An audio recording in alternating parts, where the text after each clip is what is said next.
Hello বন্ধুরা, আসসালামু আলাইকুম। আজকে সকাল সকাল চলে আসলাম ভিডিওতে। এখন বাজে সকাল 6টা বাজে। দেখতে পাচ্ছেন চারিদিক কত নিরাল। এটা এটা হচ্ছে আপনাদের যে চোরের যে কাহিনী বলছিলাম, যে বাড়ির দক্ষিণ পাশে যে চোর দৌড় দিয়েছিল, ওই জায়গাটা হচ্ছে এটা। এই জায়গাটা দিয়ে চোরে দৌড় দিয়েছে। যাই হোক, আজকে এই এই এই প্রসঙ্গে ভিডিও না, আজকের প্রসঙ্গ হচ্ছে যারা দেরিতে ঘুম থেকে ওঠেন, শুধু তাদের জন্য এই স্পেশালভাবে ভিডিওটা বানানো হয়েছে। আপনারা সাম্প্রতিক একটা আপনারা জিনিস খেয়াল করবেন, যারা দেরিতে ঘুম থেকে ওঠে তাদের বিভিন্ন সমস্যা থাকে।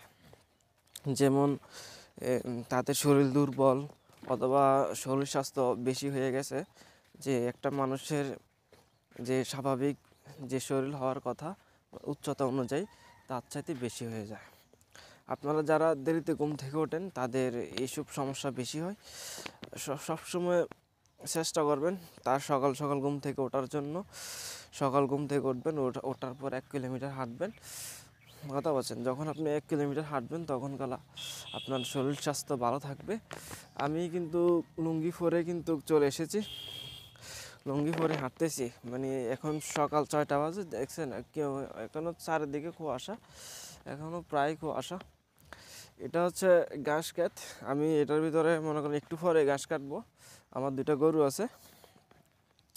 কথা বলছেন, মানে ঘাস কাটতে বেশি সময় লাগে না, এই মনে করেন 5-10 মিনিটে আনা। কিন্তু আপনি সকাল সকাল ঘুম থেকে উঠে যখন আপনি 1 কিলোমিটার হাঁটবেন, তখন এটা আপনার শরীরের জন্য অনেক উপকার। যেটা আপনার শরীরের জন্য অনেক উপকার হবে। যদি আপনি সুস্থভাবে বাঁচতে চান তাহলে দৈনিক দৈনিক কমপক্ষে 1 কিলোমিটার হাঁটতে হবে। আপনি যদি 1 কিলোমিটার নাও হাঁটেন, তাহলে চিকিৎসকের মতে যে আপনি কমপক্ষে আপনার 40 মিনিট হাঁটতে হবে। মানে যদিও 1 কিলোমিটার যাওয়ার আপনি কোনো ইয়া নাই, আপনি যে কোনো একটা জায়গার ভিতরে আপনি 40 মিনিট হাঁটলেই আপনার শরীর স্বাস্থ্য ভালো থাকবে। কারণ একটা মানুষ আপনি যখন সুস্থভাবে বাঁচতে চান, বিভিন্ন স্ট্রোক থেকে অথবা হৃদরোগের থেকে আপনি যখন এগুলো থেকে বাঁচতে চান, তখন আপনাকে নিয়মিত হাঁটতে হবে, নিয়মিত হাঁটতে হবে, নিয়মিত শরীর চর্চা করতে হবে। কথা বলছেন, আজ বিশেষত যারা নাকি চাকরি করে তাদের সমস্যা হয় বেশি, অথবা যারা বিভিন্ন অফিসে আদালতে বসে থাকে তাদের সমস্যা হয় বেশি।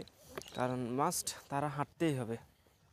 বুঝছেন, আপনি যদি সুস্থভাবে বাঁচতে চান তাহলে অবশ্যই আপনাকে কমপক্ষে 40 কিলোমিটার হাঁটতে হবে। এখন সকাল 6টা বাজে, আমি হাঁটতেছি। আমি কিন্তু ভিডিও শেষে আরও মনে করেন 1 ঘন্টা, প্রায় 1.5 ঘন্টার মতন হাঁটবো, আরও 2 কিলোমিটারের মতন। দেখতে পাচ্ছেন এগুলো হচ্ছে শাকসবজি, এগুলো আমি নিজেই লাগাইছি। এগুলা মনে করেন এখানে আছে সিম গাছ আছে। সকাল সকাল মনে করেন এগুলোকে পরিচর্যা করব।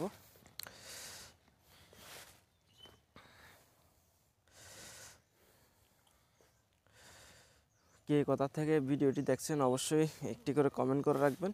এবং কি আমাদের যে এন্টারটেনমেন্ট যে পেজটা রয়েছে, বর্তমানে যে পেজটা রয়েছে, আমার আগেরও একটি পেজ ছিল, তবে পেজটার সমস্যা হয়েছে কি, পেজটা যখন মনিটাইজেশন হয়েছে তখন কালা পেজটা আমার হ্যাক হয়ে গেছে, যার কারণে আমি নতুন করে আরেকটা পেজ তৈরি করা লাগছে। এই পেজটা হচ্ছে নতুন পেজ। যারা আমার পুরান ফলোয়ার্স আছেন তারা অবশ্যই এই পেজটাতে একটি করে ফলো করে রাখবেন, বুঝছেন, যাতে আমাদের দৈনন্দিন ভিডিও আপনারা যাতে পান।